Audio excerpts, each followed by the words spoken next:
Hi guys, welcome to my channel raw facts. Kolkata Knight Riders IPL విజేతగా నిలిచింది.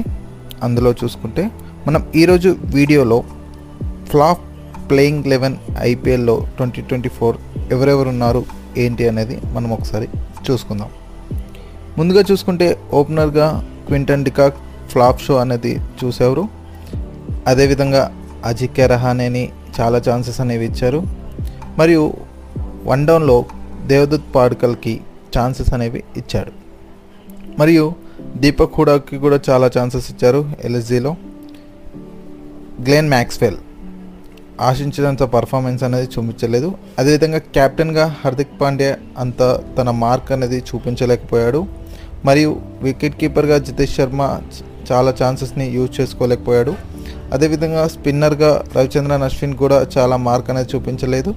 మరియు రషీద్ ఖాన్ తన పర్ఫార్మెన్స్ అనేది చూపించలేదు. మరియు బౌలర్స్లో చూసుకుంటే నార్జో చూసుకుంటే అన్న పర్ఫార్మెన్స్ చూపించలే. మరియు దీపక్ చహర్ మధ్యలోనే రూల్ డౌన్ అనేది అయిపోయాడు. సో మరిన్ని వీడియోస్తో మళ్ళీ కలుద్దాం. Like, share and subscribe to రా ఫ్యాక్ట్స్.